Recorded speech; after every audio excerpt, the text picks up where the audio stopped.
Hello guys, so finally good morning to all of you. And जैसा कि previous topic में हमने reflection law के बारे में पढ़ा था। अगर आप सभी ने थोड़ा सा भी रिवीजन किया होगा, वीडियो को पॉज करके प्लेबैक में जा करके एक बार फिर से टॉपिक को पढ़ा होगा, आप रिवीजन करते रहिए क्योंकि रिवीजन मस्ट है आप सभी के लिए। कंटेंट नो डाउट निसंदेह बेटा प्योर एनसीईआरटी है और बिल्कुल डिटेल्ड में मैं पढ़ा रहा हूँ 100%। तो फाइनली प्रीवियस क्लास में जो हमने रिफ्लेक्शन लॉ के बारे में एक्सप्लेन किया था, वहाँ से चीज़ें अब आगे बढ़ाने वाले हैं। तो एक छोटा सा मैंने डायग्राम और कुछ पॉइंट लिखा है मेरे प्यारे बच्चों, यही से कहानी स्टार्ट करेंगे। आप सभी को याद होगा रिफ्लेक्शन लॉ में कुछ ऐसा ही हमने डायग्राम बनाया था। दिस इज़ प्लेन एंड ये दिस इज़ प्लेन सरफेस, ये आने वाली किरण है, ये जाने वाली किरण है, ये अभिलंब है। सब कुछ हमने लिखा है, बस हमने नंबरिंग किया है क्योंकि प्रीवियस टॉपिक में हमने नाम लिखा था, यहाँ पे नंबरिंग कर दिया। सर कैसे? देखो, नंबर 1 पे हम पढ़ेंगे आपतित किरण, क्योंकि याद करो इस किरण का नाम आपतित किरण ही था। जिसको डाउट हो एक बार केवल 1 मिनट के लिए आप पिछले वीडियो में जाइए और सबसे लास्ट का पार्ट देखिए, आपको दिख जाएगा कि ये आपतित किरण है। नंबर 2 को अगर ध्यान से देखो तो परावर्तित किरण है, तो दिस इज नंबर 2। एंड फिर अभिलंब, ये बीच वाली लाइन अभिलंब है। एंगल आई इज आपतन कोण, एंगल 5 इज परावर्तन कोण, और इस पॉइंट को पॉइंट ऑफ इंसिडेंस पी हमने कहा था, this is point number 6। Sir ये आप पढ़ा क्यों रहे हैं? देखो मेरे प्यारे बच्चों, जब हम रिफ्लेक्शन लॉ के बारे में पढ़ते हैं, जब भी हम परावर्तन का नियम पढ़ते हैं, तो वहां पर लिखने के लिए, सुनते रहिएगा गौर से गंभीरता के साथ, जब आपसे परावर्तन का नियम पूछता है तो वहां पर लिखने के लिए हम रिप्रेजेंट करते हैं कि परावर्तन के 2 नियम हैं, परावर्तन कहते किसको हैं, परावर्तन का डायग्राम बनाते हैं। लेकिन कॉन्सेप्ट को बिल्डअप करने के लिए हमें यह भी सीखना जरूरी है कि आपतित किरण क्या होता है, परावर्तित किरण किसे कहते हैं, अभिलंब क्या होता है, आपतन कोण, परावर्तन कोण, आपतन बिंदु होता क्या है। तो इसलिए ये बेसिक डेफिनेशंस के थ्रू करके पढ़ाया जाता है। तो ये बेसिक डेफिनेशन है, यहाँ से भी कुछ कभी कभी ऑप्शनल या फिर ऑब्जेक्टिव या फिर एक क्वेश्चन पूछ ले जाते हैं। तो ये बेसिक डेफिनेशन है बच्चा, जो सबको पता होना चाहिए, क्योंकि हम पूरा कंप्लीट सिलेबस पढ़ा रहे हैं और ये रिड्यूस सिलेबस में भी नहीं हटाया गया है, तो इसलिए आपको ये पढ़ना ही पड़ेगा। तो बिल्कुल टू द पॉइंट बात करेंगे, स्टार्ट करेंगे। बहुत ज़्यादा रटना नहीं है। जिनको लग रहा हो कि सर बहुत कॉम्प्लेक्स है, नहीं बच्चा, आपसे कहे थे ना कि ऑफलाइन वाला मज़ा लेके पढ़ाएंगे, थोड़ा सा भी मत घबराइए, ज़बरदस्त वे में रीड करने वाले हैं। तो देखो, आपतित किरण का मतलब होता है, नाम को पढ़ो जरा सा, नाम को पढ़ो, आपतित किरण, इंसिडेंट रे। आपको डायग्राम में क्या दिख रहा है? आने वाली किरण, यही ना दिख रहा है। अब हो गया याद, डेफिनेशन इतने से याद हो गया। देखो कैसे, आप समझो, अगर इस वाइट बोर्ड पर रिफ्लेक्शन हो रहा है, रूम में लाइट लगा हुआ है, ऊपर लाइट लगा हुआ है, यहाँ पर कुछ चीज़ें चमक भी रही होंगी आपको। तो अगर ऊपर लाइट लगा है तो वो टकरा रहा है किससे? इस प्लेन वाइट बोर्ड से टकरा रहा है, और फिर वही चमक रहा है आपको मोबाइल में। तो जरा समझो, यहाँ पर भी रिफ्लेक्शन हो रहा है, परावर्तन की प्रक्रिया इस व्हाइट बोर्ड पर भी हो रहा है। तो वो प्रोसेस क्या है? प्रकाश स्रोत से किरणें आ रही हैं और व्हाइट बोर्ड पर टकरा रही हैं और फिर वापस चली जा रही है। तो आप खुद समझो, यहाँ पर प्रकाश स्रोत भी होना तो जरूरी है। तो इसलिए हम लिख देते हैं कि यहाँ पर एग्जाम्पल के लिए आप समझ लो कि सन है, सन, ये हमारा प्रकाश स्रोत का काम करेगा, सन, यहाँ से किरणें आ रही हैं। तो डेफिनेशन आपकी बन के तैयार हो गई, सभी बच्चा लोग लिख लीजिएगा, सुनना ध्यान से।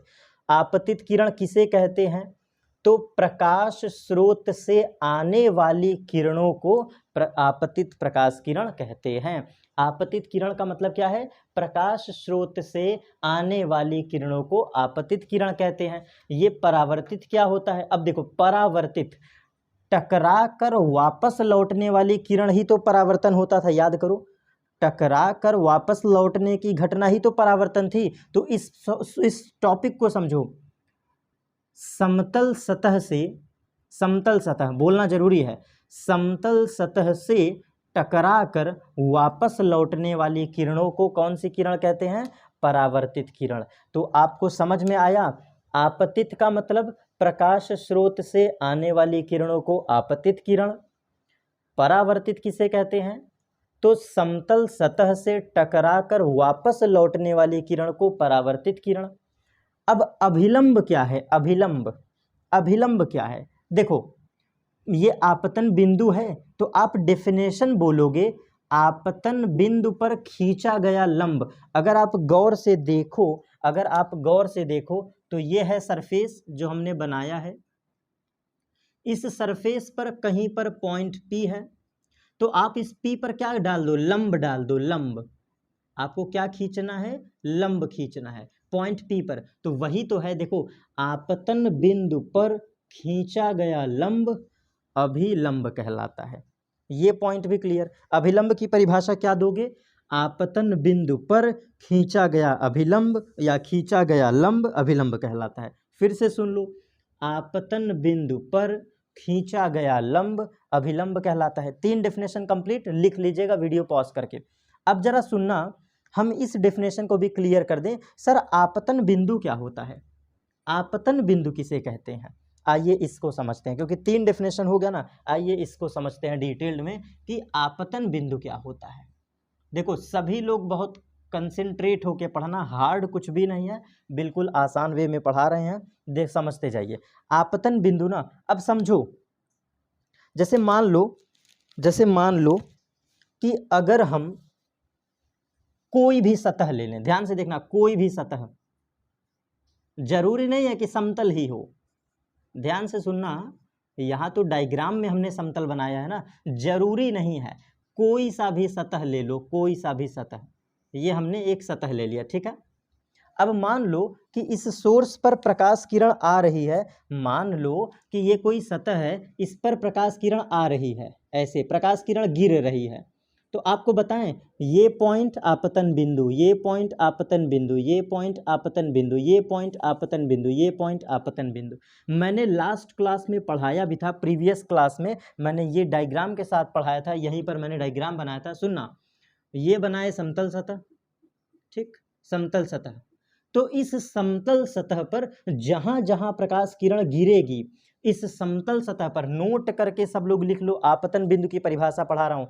समतल सतह पर जहां जहां किरणें गिरती हैं उस बिंदु को कहते हैं आपतन बिंदु। मतलब ये प्रकाश किरण आई तो ये है आपतन बिंदु, ये प्रकाश किरण आई तो ये है आपतन बिंदु, अगर ये प्रकाश किरण आई तो ये है आपतन बिंदु, अगर ये प्रकाश किरण आई तो ये है आपतन बिंदु, अगर ये प्रकाश किरण आई तो ये है आपतन बिंदु। मतलब ओवरऑल प्रकाश किरण कैसे भी गिरे, प्रकाश किरण कैसे भी गिरे, गिरने वाले बिंदु को हम क्या कहेंगे, आपतन बिंदु। तो P, Q, R, S, T, इन सभी बिंदु को आपतन बिंदु कहते हैं। तो डेफिनेशन बहुत बारीकी से समझिएगा।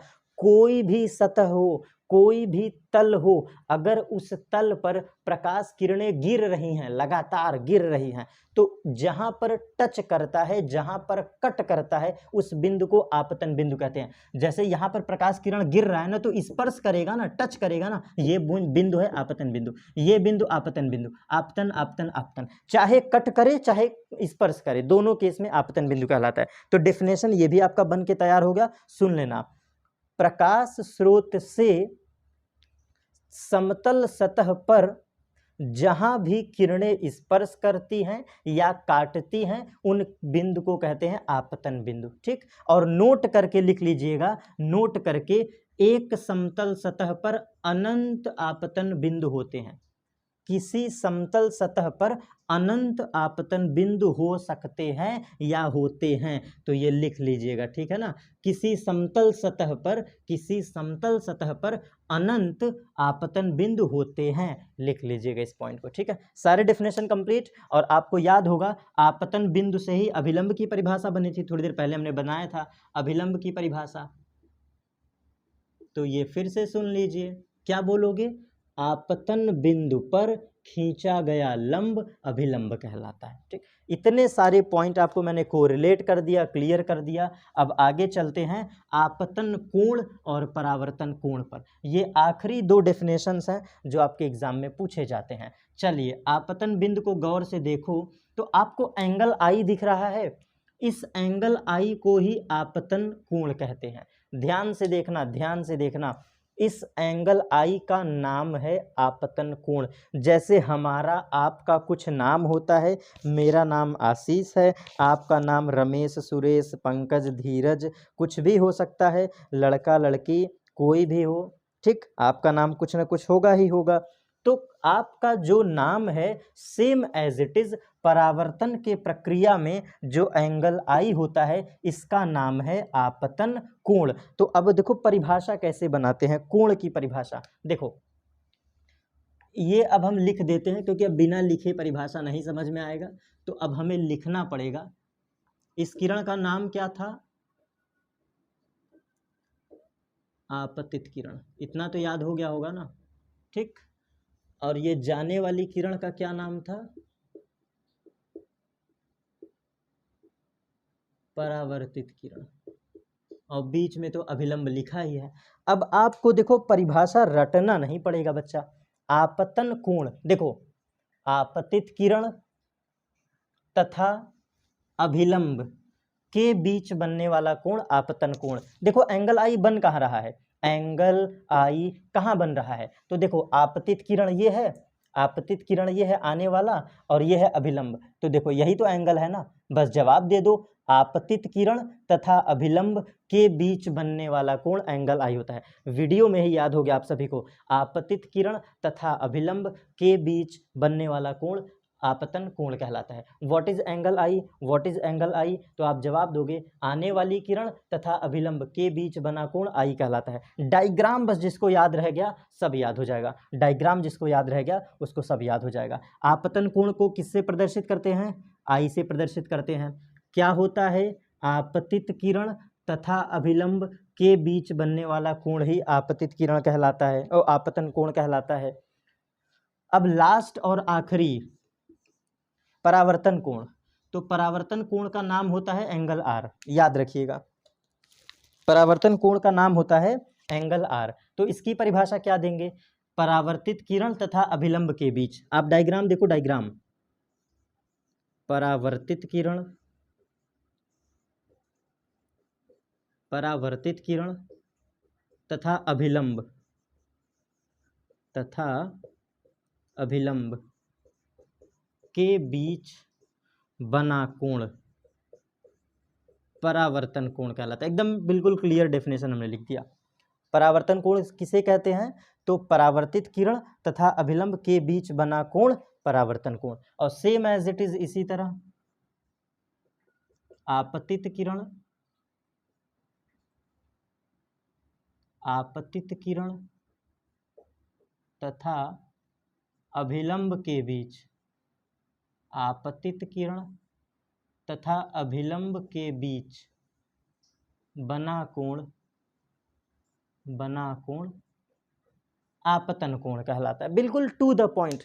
अब देखो इतना डेफिनेशन हमने पढ़ा डाला ना मेरे प्यारे बच्चों, बिल्कुल लास्ट में आपको एक बात मैं ज़रूर कहना चाहूँगा और सिखाना भी चाहूँगा। इस बात को बहुत रेयरली ही टीचर बोलते हैं, क्योंकि मतलब सबका अपना ओपिनियन है, हर एक टीचर अपने थॉट से सोचता है, कोई भी टीचर गलत नहीं पढ़ाता है, कोई भी टीचर आपका अहित नहीं सोच सकता है, कोई भी टीचर ये नहीं चाहेगा कि हमारे द्वारा पढ़े गए बच्चे का बुरा हो या वो रिजल्ट ना दे। तो शिक्षक कभी नहीं खराब होते हैं, बस पढ़ाने का तरीका बदलता रहता है।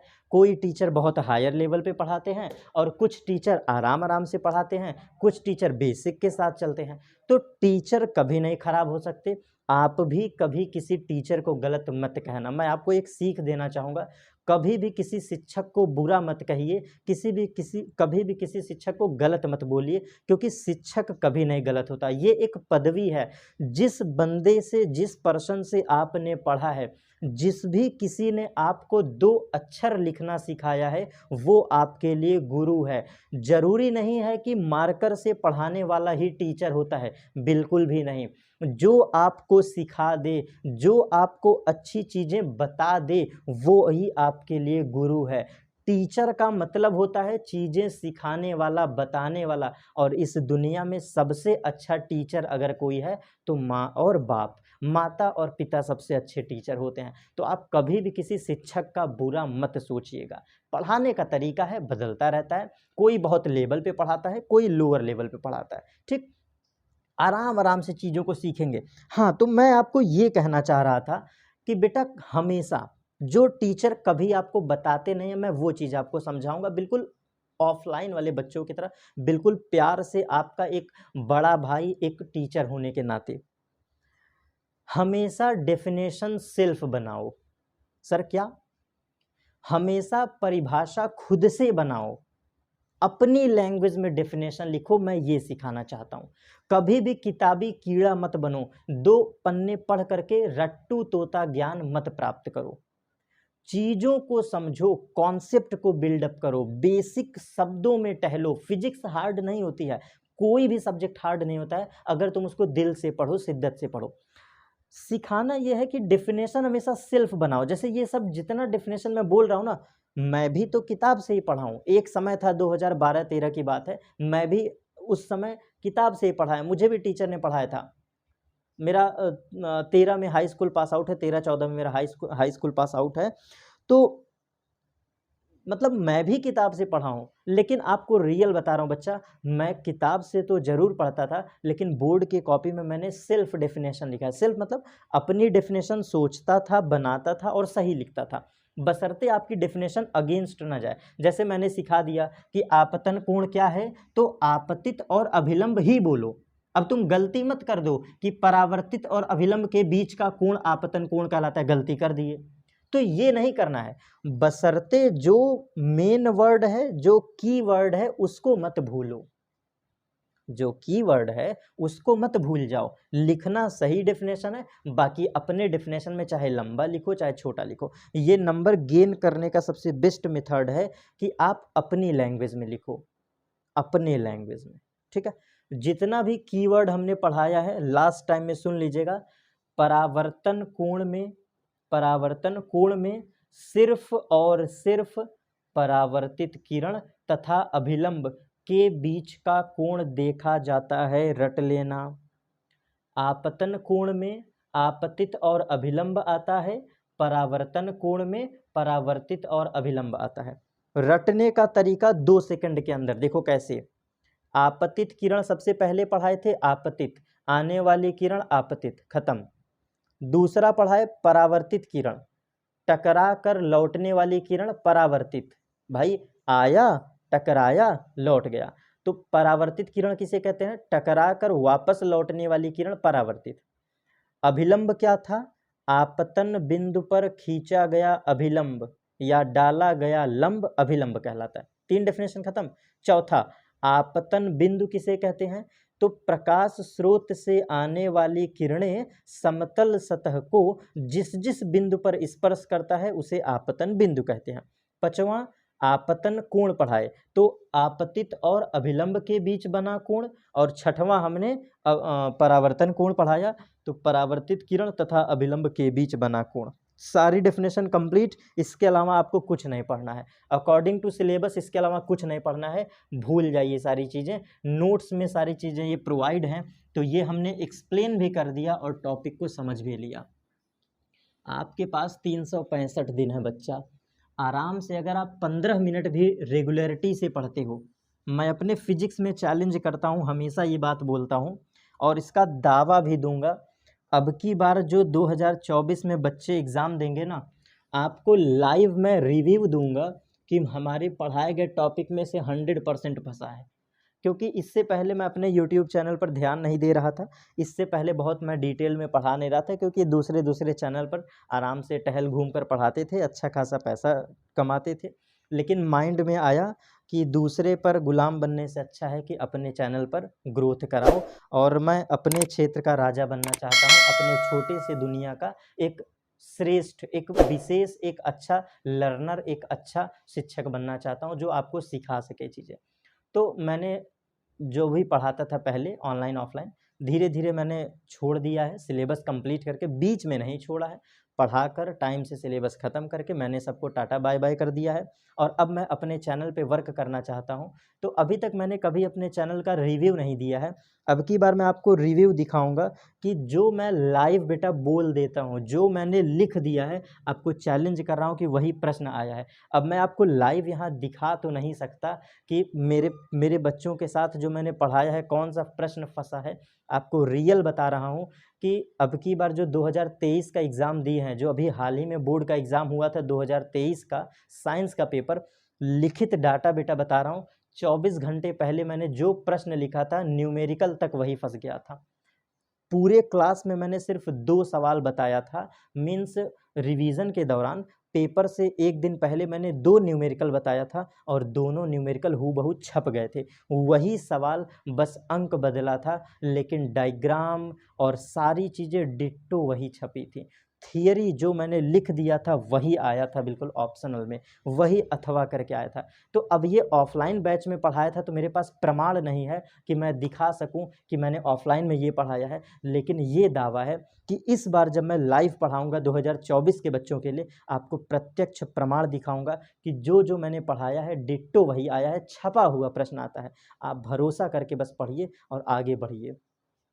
शिक्षक वो रास्ता है जिसका आप उपयोग करके आप आगे बढ़िए, और टीचर वो है जो अपनी सड़क को वहीं पर वहीं रहने देता है, बाकी दुनिया उस पर चढ़ करके आगे बढ़ जाती है। आप भी यूज़ करो, मैं खुल के बोलता हूँ, हमेशा टीचर का आप यूज़ करो, नो डाउट। सर आप ये क्या बोल रहे हैं, किसी का उपयोग करो, बिल्कुल भी गलत नहीं कह रहा हूँ, आप बिल्कुल यूज़ करो, बिल्कुल नो डाउट। शिक्षक का उपयोग करिए, पढ़िए, जितना पढ़ना है पढ़िए, पूछिए, उनका यूज़ करिए और लाइफ में आगे बढ़ जाइए, बिल्कुल ठीक है। अब इसके बाद हम कौन सा टॉपिक पढ़ें, तो अब हम आपको पढ़ा देते हैं दर्पण से रिलेटेड कुछ बेसिक बातें। दर्पण, प्रतिबिंब से संबंधित कुछ बेसिक बातें आपको समझा देते हैं, तो ये टॉपिक भी हमारा कंप्लीट हो जाएगा। ठीक है, क्या क्या हमने पढ़ चुका है मैं लिख दे रहा हूँ बीच में बेटा, बिल्कुल भी एक ऑफलाइन सेंटर की तरह पढ़ा रहा हूँ, बिल्कुल घबराइएगा मत कि सर आप बीच बीच में थोड़ा वीडियो लॉन्ग कर देना। बेटा सिर्फ सब कुछ आपके लिए, सब कुछ आपके लिए, थोड़ा ध्यान दीजिएगा। हमने प्रकाश की परिभाषा आपको पढ़ा दिया है, ठीक, प्रकाश की विशेषताएं भी हमने पढ़ा दिया है, प्रकाश की विशेषताएं हमने पढ़ा दिया है। परावर्तन किसे कहते हैं, परावर्तन भी हमने पढ़ा दिया है। इसके बाद हमने परावर्तन का नियम भी पढ़ा दिया है। आप बस लिखते जाओ, नोट्स बनाते जाओ, कॉपी कैसे लिखते हैं मैं ये भी सिखाऊंगा बेटा, मैं वो टीचर हूँ, हर चीज़ आपको सिखाऊंगा। परावर्तन का हमने नियम भी समझ लिया, परावर्तन का नियम भी हमने समझ लिया, और इसके बाद हमने बेसिक परिभाषा जैसे एंगल आई, जैसे एंगल आर, इसके बाद आपतन बिंदु, आपतन बिंदु, परावर्तित किरण, आपतित किरण, ये सब हमने आपको पढ़ा दिया है। आपतित किरण, इतना टॉपिक हमने आपको पढ़ा दिया है पूरा पूरा, ठीक है। और इसके जस्ट आफ्टर, ये सब सीक्वेंस में मैं आपको पढ़ा रहा हूँ, एक सीक्वेंस में, ठीक है, ऐसे है ही, इसी ऑर्डर में पढ़ना है। अब जब आप यहाँ तक पढ़ लेते हैं, जब आप बेसिक परिभाषा पढ़ लेते हैं कि आपतित किरण, आपतन बिंदु, ये सब क्या है, तो इसके बाद आपका नेक्स्ट टॉपिक दर्पण है ही, और कोई टॉपिक है ही नहीं। इसके बाद आपका नेक्स्ट टॉपिक आता है दर्पण, मिरर, ठीक है। मिरर के बारे में पढ़ेंगे, फिर दर्पण का प्रकार पढ़ेंगे और फिर रुक जाएंगे, क्योंकि अगले वीडियो में हमें लॉन्ग पढ़ाना है, ज़्यादा पढ़ाना है, तो फिर हम इसके बाद रुक जाएंगे। अब देखो दर्पण क्या होता है। दर्पण, यहाँ से नए जो बच्चे नई पहली बार वीडियो को देखे, यहाँ पे ठहर जाओ, ये अब नया टॉपिक, नया कॉन्सेप्ट आ रहा है, क्योंकि इतना टॉपिक आपस में बंधा हुआ था, प्रकाश, विशेषताएं, परावर्तन, ये सब बंधा हुआ था, ये एक टॉपिक की तरह बंधा हुआ था। अगर इसमें आप एक भी स्किप करते हो तो समझ में आने वाला नहीं है। ये बिल्कुल ऐसा टॉपिक था जो बंधे थे एक दूसरे से, लेकिन दर्पण से टॉपिक अलग हो जाता है, यहाँ से न्यू टाइप का कॉन्सेप्ट बिल्डअप होता है, तो यहाँ से new type of concept, new type of definition तैयार होंगे। तो कोई दिक्कत नहीं है, आप यहाँ से भी जुड़ सकते हैं चीज़ों में। अब देखो दर्पण क्या है। जब भी बच्चा दर्पण के बारे में सुनता है तो उसके दिमाग में ये थीम बनती है कि यार दर्पण तो वही है जो हम चेहरा देखते हैं, शीशा को ही दर्पण समझ लेता है। नो डाउट आपको वही सिखाया गया है, मिरर का मतलब शीशा और शीशा का मतलब दर्पण, यही आपको सिखाया गया है। लेकिन फिजिक्स की दुनिया इससे परे है, भौतिकी की दुनिया में मिरर का मतलब कुछ और होता है। तो सबसे पहला एक्सेप्शन चीज़ आपको बता दूं, सबसे पहला एक्सेप्शन चीज़ आपको बता दूं, फिजिक्स में कभी भी दर्पण का मतलब शीशा मत समझिएगा कि चेहरा देखने वाला शीशा मिरर कहलाता है। नो डाउट वो गलत है, ठीक। तो उस डेफिनेशन को भूल जाओ। ऑफलाइन सेंटर में मैं सबसे पहले यही शब्द बोलता हूँ कि जो चेहरा देखने वाला दर्पण होता है उसको भूल जाओ, वो गलत है, वो मिरर नहीं है। आगे बताएंगे दर्पण ही है, लेकिन फिजिक्स के दुनिया में वो मिरर नहीं है। Clear concept. तो फिर सर दर्पण क्या है, अब आप सिखाइए। तो मैं सिखा रहा हूं, सुनिएगा। ऐसा कोई भी पदार्थ, ऐसा कोई भी वस्तु जिसके अंदर परावर्तन की प्रक्रिया हो, सुनना ध्यान से, ऐसा कोई भी वस्तु, पदार्थ, कुछ भी हो जिसके अंदर परावर्तन की प्रक्रिया देखने को मिलती है, वो कहलाता है दर्पण।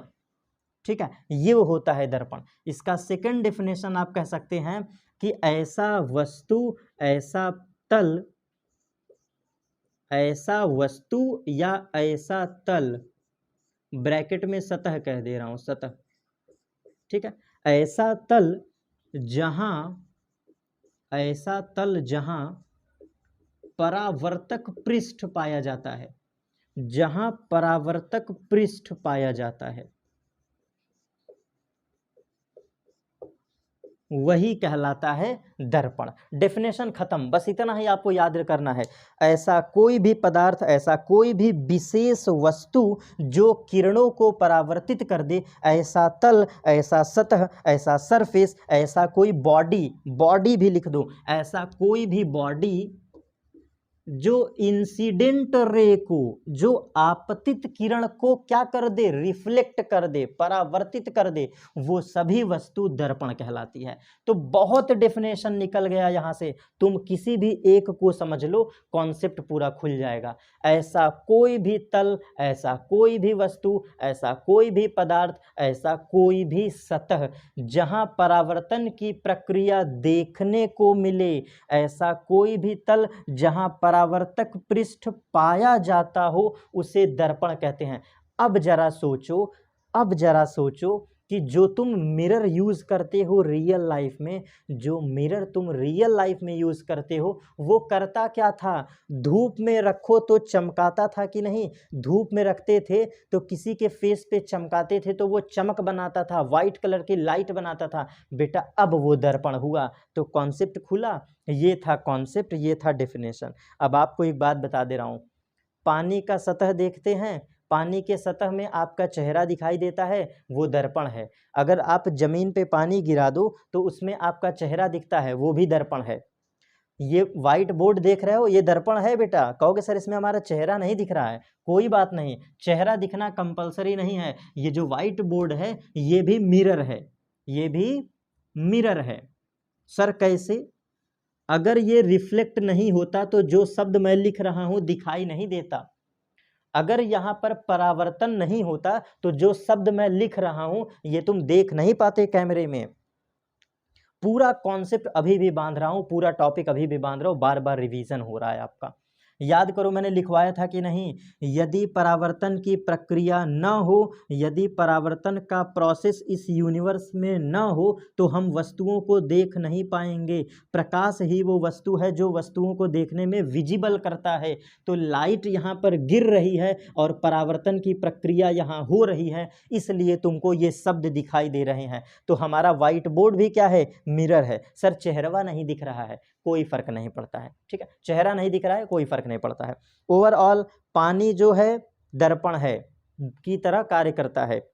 कांच, कांच जानते हैं, कांच पर भी परावर्तन होता है, दर्पण की तरह काम करता है। आपकी जो दीवार है, दीवार, प्लास्टर की हुई दीवार, पेंट की हुई दीवार, उस पर पीओपी की हुई दीवार, कोई भी सतह, कोई भी तल, वो सब क्या है, परावर्तन है, वहां पर परावर्तन की प्रक्रिया हो रही है। तो ये था डेफिनेशन, ठीक है। आगे चलता हूं, फिजिक्स के दुनिया में डेफिनेशन एंड, दर्पण का मतलब यही होता है।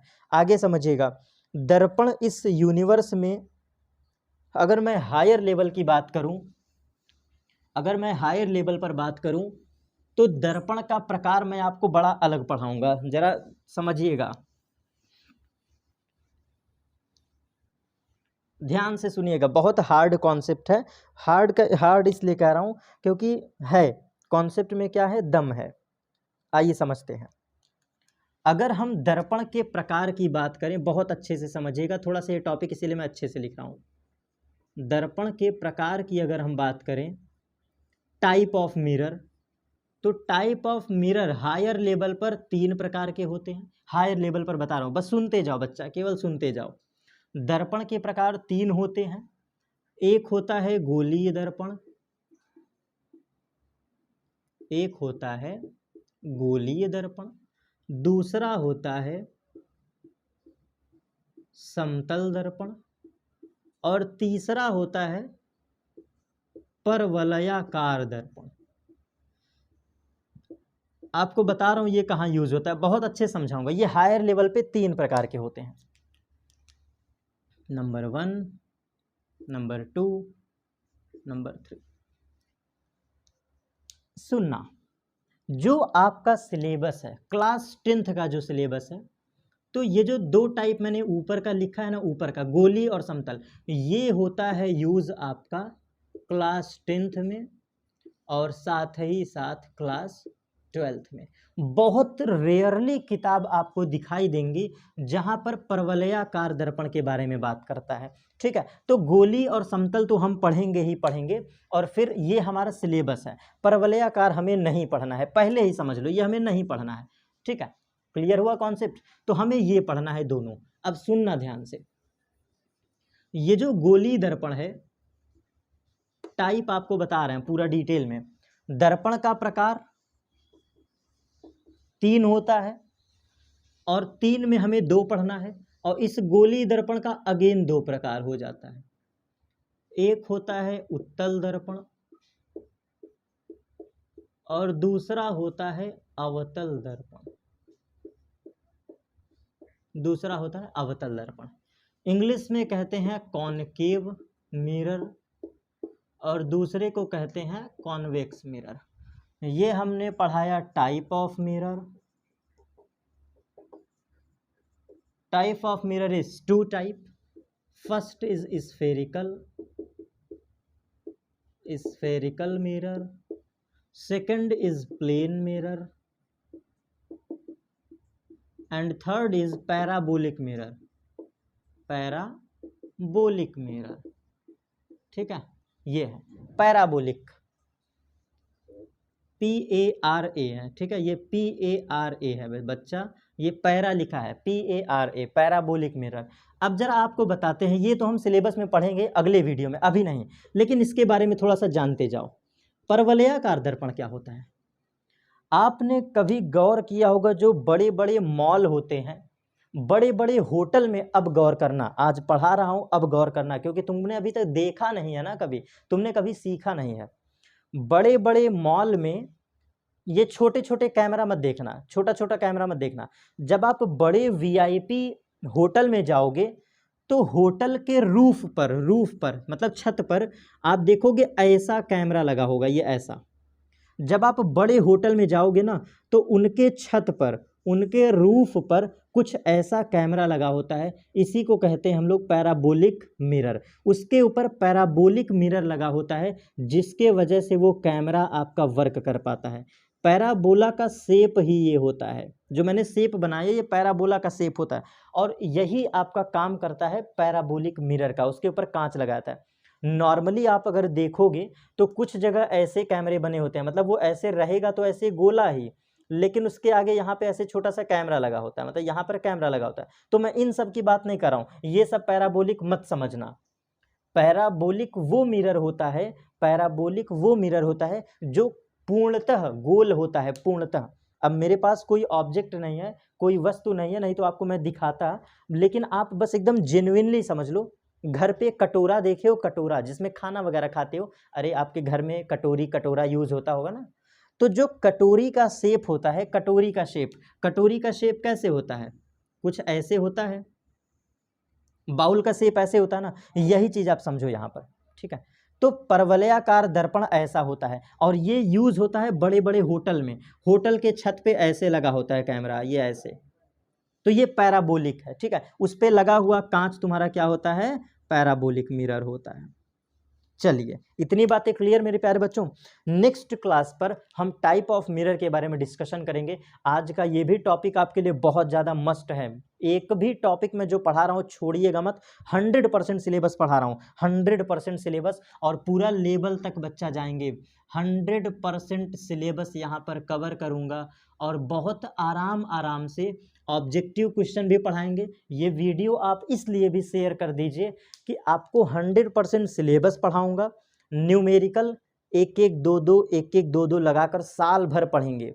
ऑब्जेक्टिव क्वेश्चन भी करवाऊंगा, अति लघु भी कराऊंगा, जो जो तुम कहोगे सब करवाएंगे। बस करना क्या है, आपको देखना है, पर डे वीडियो देखना है। आपको एक ट्रिक बता दे रहा हूँ, लास्ट में, बिल्कुल वीडियो के लास्ट में इतनी चीज़ें इसीलिए बोल रहा हूँ ताकि आपके लिए हेल्पफुल हो। मैं बिल्कुल खुल के कहता हूं कि जितने भी 10th के बच्चे हैं, चाहे वो CBSE हो, चाहे वो यूपी बोर्ड के हो, चाहे वो ICSE हो, ये जो छोटे छोटे सब्जेक्ट आप पढ़ते हो ना, फिजिक्स, केमिस्ट्री, बायोलॉजी, जो भी पढ़ते हो, क्योंकि अभी मैं साइंस के बारे में ही बोल पाऊंगा, तो ये जो फिजिक्स, केमिस्ट्री, बायोलॉजी का जो आप चैप्टर पढ़ते हो ना, मैक्सिमम मैं कहता हूं कि मेरे सब्जेक्ट में सिर्फ आप 15 मिनट का टाइम दो, बस। इससे ज़्यादा एक भी मिनट नहीं मांगूंगा कभी भी। लेकिन इसको आप कंटिन्यूटी पढ़ो, इसको कॉन्टिन्यूअसली पढ़ो। 1 दिन, 2 दिन, 4 दिन अगर बीमार पड़ जाते हो, किसी रीज़न से गड़बड़ हो जाता है, तो कोई दिक्कत नहीं है। मैं खुल के बोलता हूँ कि फिजिक्स जैसे सब्जेक्ट में अगर आप हमसे पढ़ रहे हो, तो सिर्फ मैं ज़िंदगी भर आपसे कहूँगा कि 15 मिनट पढ़ो बस।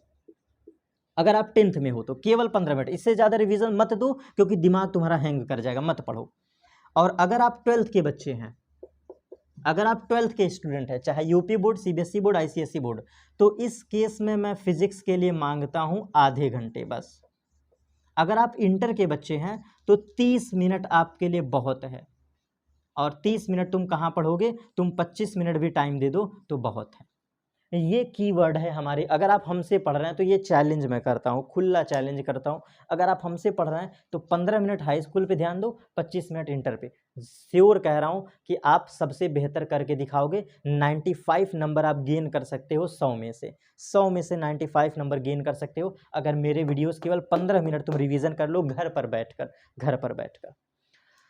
तो फाइनली फिर कंप्लीट करते हैं। आज की क्लास हमारी यहाँ पे एंड होती है। मिलेंगे नेक्स्ट क्लास पर टाइप ऑफ मिरर के साथ, और इसके बारे में डिटेल स्टडी करेंगे। Thanks to all of you.